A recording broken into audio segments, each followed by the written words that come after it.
Let me ask you a very simple question. What do you think happened to Jennifer Dulos?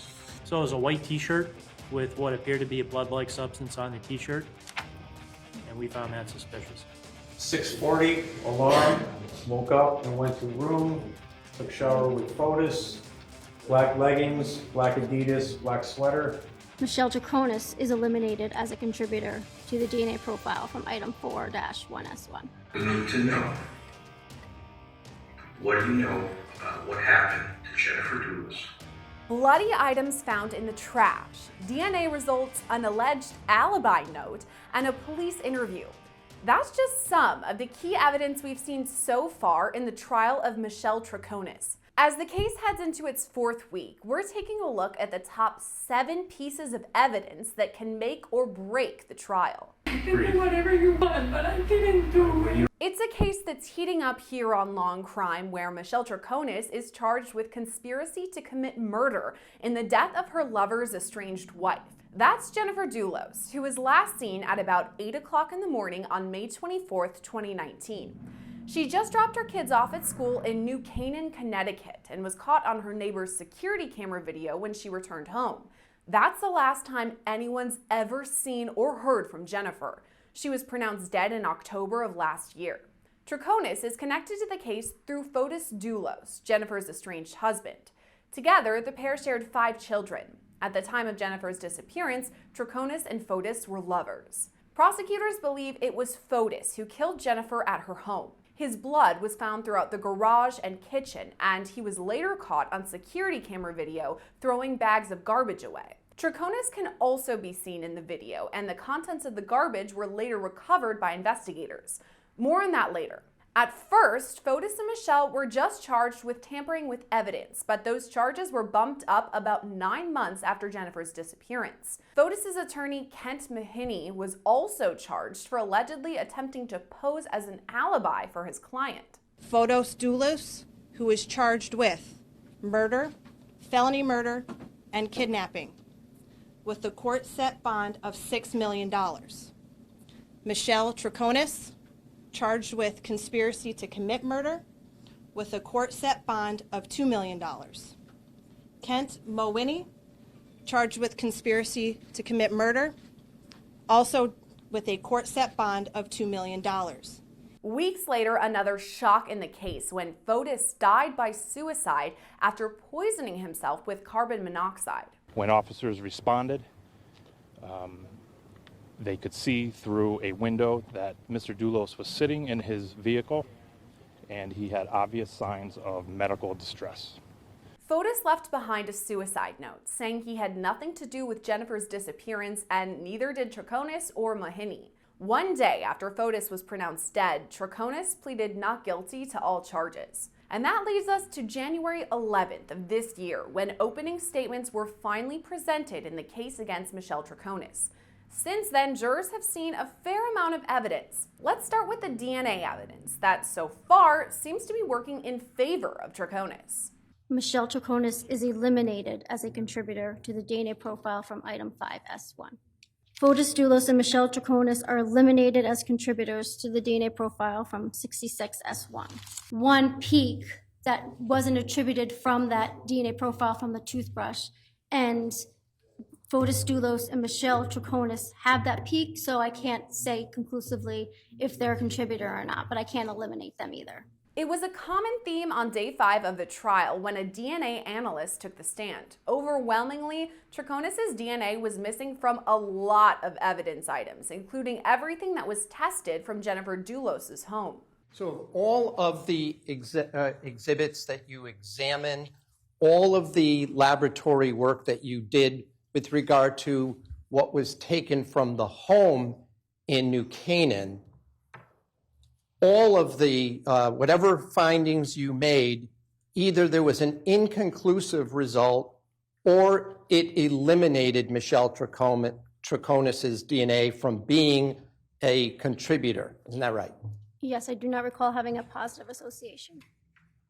Meaning it was, if there was no positive association, meaning it was a negative association, right? Or inconclusive or insufficient. No, when it came to the, right, either it was insufficient for you to make a conclusion or it was inconclusive, or she was eliminated, correct? Correct. There was no positive association whatsoever from what was located in the house at 6 Wells Lane, correct? Correct. And when it came to all of your examination of the Suburban, the Chevy Suburban from New Canaan, all of those results were negative as to Michelle Troconis. Isn't that right? Or insufficient or inconclusive. Investigators found Jennifer's SUV days after her disappearance in a park several miles from her home. None of Troconis' DNA was found in the vehicle either. But a piece of evidence from the vehicle did make its way into the trial, the license plates. They removed the grate from the storm drain. They had like a big hook that they put down there and pulled it out. They lowered a hose down into the storm drain where all the water was, and they turned on their truck and started to suck out water.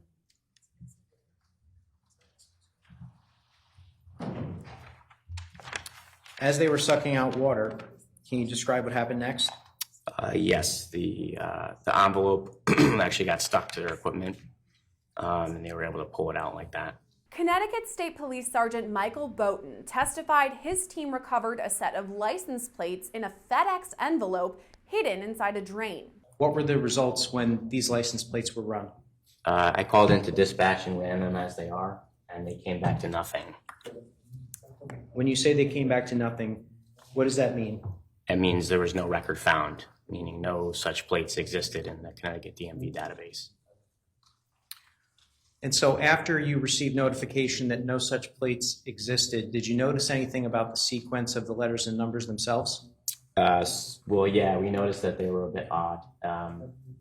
Typically, plates that were issued out like that were would start with 3 numbers and then end with 3 letters. And obviously here you have a letter mixed in with the numbers, so that was odd to us. Boughton testified the plates had been tampered with and were eventually tracked back to Jennifer's SUV. So were you able to discern what the actual plate numbers and letters were? Yes. And was a subsequent search done for those particular plates? Yes, it was. Who did that? I did. And what were the results, sir? So I called dispatch back and ran the plates the correct way, and they came back canceled on a 2007 Chevy Suburban that was registered to Mr. Dulos. License plates weren't the only items recovered or key pieces of evidence presented so far. Remember that video showing Fotis throwing away garbage and Michelle in the passenger seat of his truck? Well, investigators went back to that trash can and collected everything inside as evidence. Is that the garbage can that you seized or looked into that night? It is. Okay. Did you take any action with respect to that actual garbage can? We did. What did you do? I photographed it before seizing it. I emptied the trash contents of that trash can into our own trash bags, and then we seized the actual trash can itself. Why did you seize the actual trash can? We had information that a person of interest that dumped the trash in the trash can had touched it, and we were going to try and get DNA from the trash can. Investigators found multiple items of note in the garbage, including a t-shirt covered in what appeared to be blood, some ponchos, zip ties, and a bent broom. It looks like one item, the t-shirt in the upper left hand, has been splayed out. Did you splay that out? Yes. Okay, why did you do that? Just to show an overall representation of the item. Okay. Was that item seized as evidence? It was. And why was it seized as evidence? So I'm going to object to why it was seized, and then we can move on from there. I don't think you need to explain why certain items were in fact seized. I claim it, Your Honor. Overruled. Thank you. Why did you seize that as evidence? So it was a white t-shirt with what appeared to be a blood-like substance on the t-shirt, and we found that suspicious. Sir, do you recognize this item? I do. What is it? That's exhibit number 502A. That's what was a clear poncho with blood-like substance. It was a clear poncho? Yes. So with respect to the poncho that I'm holding, Up here on, I don't know if you can see it, sir, but on the top, it looks like there are huts. Yes, Was that in that condition when you seized it that day? yes. Jurors were shown a bloodied bra and the blood-soaked Vineyard Vine shirt. Do you recognize what's depicted on that screen? I do. What is depicted on that screen? It's a white colored bra with blood-like substance on the bra. There's part of the strap in the bra itself. Now, you indicated previously that you opened that bag. Why that bag? It was already partially opened, so I could see within it. So I continued to open it up, avoiding the knot area. And why did you seize the bra? If we can go back to that photograph, please. Thank you. While we were investigating the disappearance of a woman, where an alleged assault had taken place. What is that, sir? That's a long sleeve striped shirt with blood-like substance on it that was seized from within that bag. And then there's the matter of an alleged alibi letter. 6:40, alarm, woke up and went to room, took shower with Fotis, black leggings, black Adidas, black sweater. In the past, prosecutors alleged Fotis and Troconis wrote the notes together to keep track of an alibi to give investigators. 7, it's like either 0 or 10 or 7 o'clock. Made juice for Nicole and kids off to school. Made scrambled eggs for Nicole. 7:20, took Nicole to school. 8:12, back home. 8:30, cook an omelet. 9 o'clock, went to take bag of, can't make out that word, to warehouse. Can't read that, hutch and secretary. 9:30, stop and shop. 10:30, back home with grocery. 11 o'clock, went to a pet shoe shop to say bye. 11:30, went to pond to ski, and no one there to pull me. Sorry. 12 o'clock, had lunch, 2 Fotis, pastel de papa. 1 o'clock, 3 o'clock, home. 3:30, went with cleaning supply to 8 M. Back and forth. 4:30, Pablo came. 5:10, drove to pick up rugs and drove back too late to pick up closes. At 5:30, spoke with Barbara. Retired Connecticut State Police Sergeant Matthew Riley read a series of letters to jurors, and at one point, the defense chimed in saying it wasn't Troconis who took the notes. Your Honor, if the witness cannot read something, it's obviously whoever's handwriting it is. To have this witness interpreted, he's misreading what the document is, and I'm not sure him reading it is making it any clearer, if not more obscure, by misstating words that at least I think I know what they are. So I have to object to this procedure. If it was a clear document, it's one thing. If it's clarified by someone who knows what's on the document, that's one thing as well. But to have this witness read things, if he said he couldn't make it out, then I'd be fine. But he's reading something, saying it out loud, and it's not correct. How do I cross-examine on that since this is not my client's handwriting? And then there's the matter of Troconis' police interview. Small excerpts of the video had previously been released ahead of the trial, but jurors were finally shown the lengthy video. You need to know, what do you know about what happened to Jennifer Dulos? This interview was recorded in June 2019, less than a month after Jennifer's disappearance. Police can be heard bashing Fotis, saying he's the one who killed Jennifer. Here's the fact.